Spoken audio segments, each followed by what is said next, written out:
let's talk about our lack of faith in the police in terms of their ability to turn up, their ability to investigate crime, detection rates, and so on. Let's talk to Harry Tangye now, who is a former police sergeant and a friend of the station. Harry, good afternoon and welcome. Hello, Russell. How are you? I enjoyed your last segment immensely. You kept control remarkably well. I know. I'm expecting a gold star at the end of this from the bosses, because I think the last time I was on with Jim Dale, and I generally do like him, maybe just because of the comedy factor, but yes, I had a bit of a ding-dong with him, I think it's fair to say. We don't agree on much. But anyway, I think one thing you and I will agree on, though, is the woeful state of Britain's policing. Now, I don't know how long you've been out of the job, number of years? Yeah, it was April 2020. Okay, it's only 4 years. I mean, it seems to have got worse and worse by the year. If we look at just the data, the statistics, I mean, today has been reported that police are abandoning 4 unsolved crimes every minute. That's the statistic raised into 2024. Detection rates, of course, have fallen, particularly when it comes to very serious crimes like rape and sexual offences. So that's not great. So crime is increasing. Constantly we seem to not see police on the streets, and I know it's a contentious, debatable point as to whether seeing police on the street is in some way a deterrent. I think it is. I certainly would like to see more police wandering around on the beat like they used to in the old days. But the consequence, and maybe the consequence as a result of lots of other things when it comes to policing, is that, yes, crime is increasing, detection rates are reducing, and it looks like the police themselves are abandoning unsolved cases at a higher rate than ever before. What on earth is going wrong with the police service, Harry? Excuse me. I mean, there is so much involved, isn't there? And when you look at, OK, so they failed to identify half of robberies, to identify suspects in half robberies, over half of criminal damage and arson, 7 out of 10 thefts and burglaries. But then, OK, so we dig into the burglaries, for example, and you've got 3/4 of those burglaries are not solved. But when you look over a 3-month period, there's 120,000 burglaries. So that's an awful lot of hours of police work. So then you think, well, 25% was solved. That's not so bad after all. However, when you get to the sexual crimes, the murders, you consider there are fewer murders than burglaries, of course. So a smaller adjustment in figures has just as big a adjustment on the percentages. So the devil's in the detail there. However, OK, so we look at the detail. Yes, I was in London for a couple of days. In December, I didn't see any police officers walking the street. That's no fault of theirs, OK? I wasn't in Leicester Square, but I was in Covent Garden. I lied. I did see 2 police officers there. I think that was during my whole time there. So, Harry, where are they? We're now up to 147,000 police officers again. So famously, Theresa May cut our police service, our police force, as I think it should be called, by 20,000 in number. We're now back up to about 147,000. And yes, the population's grown, of course, as it is by 700,000 to 800,000 people every year, thanks to net migration. But where are the police? If we've got the same number now that we had 10 years ago, I mean, where are they? Because you don't see them unless they're attending an incident on their blue lights. Where are they? You're quite right. And you've got what's changed in the last sort of 10 years. Yes, you had Theresa May's, the Police Federation, famous speech that you're just crying wolf when you say this is going to be a disaster by us getting more out of less. Because we, as police officers, knew how strapped we were at that time. And every year since, the complexity of crime grows. You've got cybercrime, you've got online fraud that never existed before. You've got media that are clickbait. We used to call them the mainstream media. Of course, they're legacy media now because they don't tend to be the mainstream so much. So the public opinion, and you were just saying before about our education system with young people coming through the schools being indoctrinated, sort of similar, really, where if the only influence you're getting is from biased media posts, then fewer people are going to come forward as witnesses, fewer people are going to come forward to report crimes maybe as well. But then you've got prioritising by our more political bosses. You've got some cracking bosses, but when you consider you've got more than 10% of our chief constables, I believe, at the moment are suspended from duty.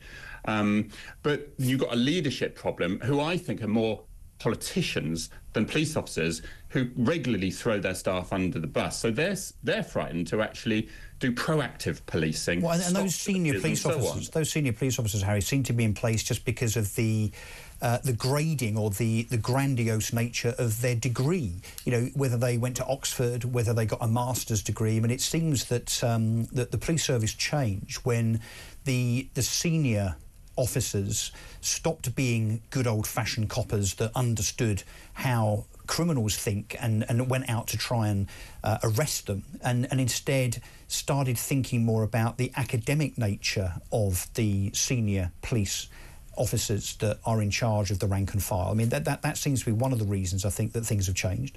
Yes, exactly. A huge amount of influence was put on education and degrees, and we've got to get everyone a degree as they go through. The stress that I've got a Twitter account or X account, which I thought would plummet when I left the police. It got much larger because of police officers who speak to me, so I get a good idea of what's going around the force. And it is exhausting, especially if you're not single joining the police.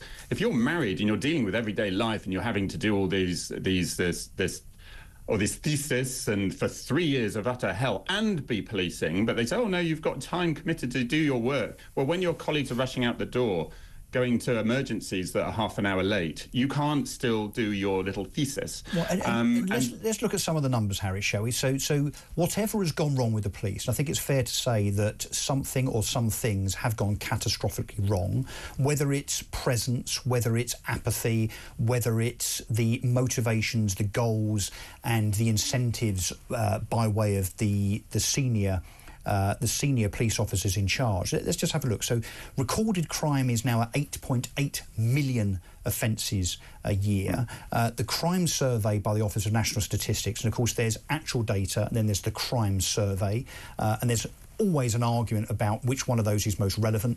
You can argue that the crime data, the numbers of reported incidents, don't actually reflect the number of incidents, because most people now, or many people, don't report. The crime survey, you could argue, over-eggs the numbers. However, what the latest ONS crime survey numbers show is the crime experienced by individuals and households, which I think is the most important type of crime, increased in 2023-24 by 10%. Robbery, violence with injury and fraud increased notably in the 12 months up to June 2024, returning to pre-pandemic levels. Robbery hit an estimated 139,000 incidents compared with 60,000 the previous year. That increase is absolutely appalling. Robbery, 139,000 incidents compared with 60,000 the previous year. Violence with injury rose to 562,000 incidents, up from 376,000. Theft up 20%. And here's a really abhorrent statistic for us all. The charge rate for rape is just 2.7%. The police have lost control of Britain, Harry. Okay, so first of all, I've always said with the rape side of things is one of the worst offences anyone could ever witness or be a victim of, without a shadow of a doubt. But the issue we have with rape is one of those crimes which is very rarely witnessed by others. So you're going to get quite a low conviction rate, unless it's sort of a stranger rate, that side of things. But it's dropped significantly over the last 5 or 10 years. It was 7%, it's now 2.7%.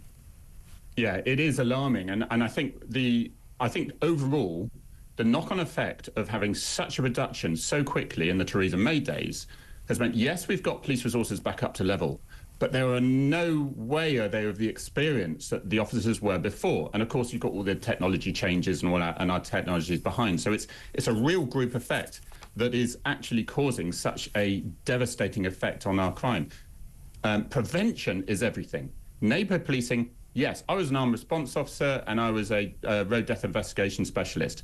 But if you want to get your crimes down, it's neighbourhood policing. But the first thing to be taken offline are neighbourhood policing, because if you've got fires going off everywhere... Do you mean proper police officers, or this fixation with community support officers, and no disrespect to PCSOs, they have a place, but they are not a proper substitute, in my opinion, because they are recruited to a lower standard, let's be honest, and they don't have the power of arrest. So are you talking about neighbourhood policing as in proper coppers? Yes, I am. But also with PCSOs, you've got varying degrees of effectiveness all over the country. Yes, I do think when I see 2 PCSOs walking down the street, you need 2, but then that's double the wage of 1 PCSO. If they're in an area where they are literally just get people... But if you walk the streets, people will come up to you and say, Jimmy Bloggs is up to this down the road or whatever. They would never have walked into a police station to report that. So it becomes intelligence gathering by the very nature of them walking around. Exactly. And you're going back to the old days of the old copper walking round, and they knew everyone and they knew who was up to things.